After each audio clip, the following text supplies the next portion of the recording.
Bonjour, voici un petit exercice de deux trains qui vont se rencontrer et on va vous demander à quelle heure et à quelle distance de la première gare ils se rencontrent.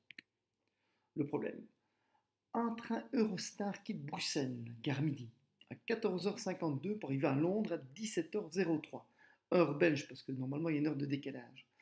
Un autre train Eurostar quitte Londres, gare Saint-Pancras, à 15h04, heure belge, pour arriver à Bruxelles à 17h06. Et la distance entre les deux gares est de 370 km, à peu près 370. On vous demande de calculer à quelle heure ils se rencontrent et à quelle distance, donc de la gare de Bruxelles ils se rencontrent. La distance totale est de 370 km. Le train A va faire une première partie et le train B va faire une deuxième partie et la distance totale, celle du train A plus la distance parcourue par le train B quand ils se rencontreront, sera donc évidemment de 370 km. Et ils vont se rencontrer à la même heure. Le premier train quitte à 14h52 et il arrive à 17h03. C'est-à-dire qu'il a roulé pendant 2h11 minutes 131 minutes. Le deuxième train quitte Londres à 15h04 et arrive à 17h06, donc il a mis 2h02 minutes pour faire le trajet total, donc soit 122 minutes.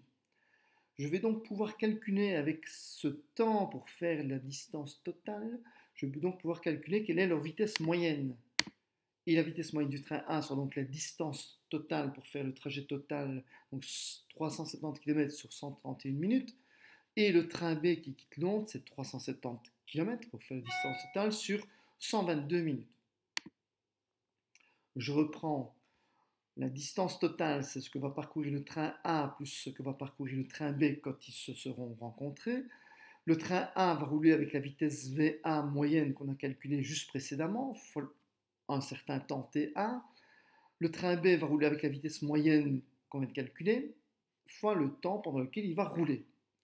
Et donc c'est 370 sur 131, 370 sur 122 le temps B, le temps A.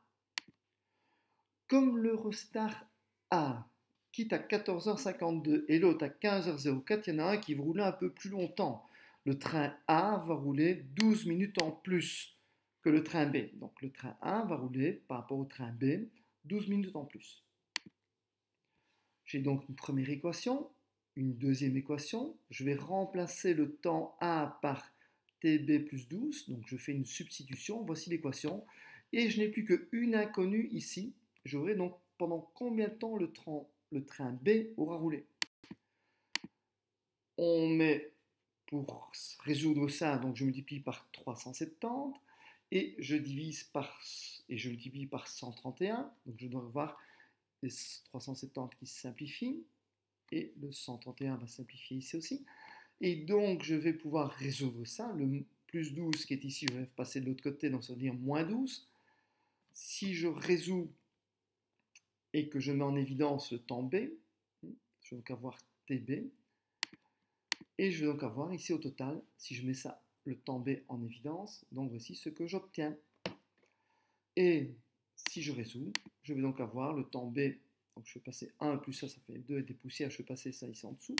Et j'ai que le temps B est de 57,38 minutes. Ce qui veut dire que le temps A est de 57,38 plus 12 minutes, mais quand j'ai le temps B, je peux résoudre quelle distance parcourue par le train B. Quand il se rencontre, c'est la vitesse moyenne qu'il a fois le temps, donc 370 divisé par 122 fois le temps, donc à 174 km de Londres. Tandis que si je calcule le temps mis par le train A, c'est-à-dire c'est 57,38 plus 12, donc 69,38 minutes, je vais pouvoir calculer quelle est la distance qu'il va parcourir, lui, ce train A, au départ de Bruxelles.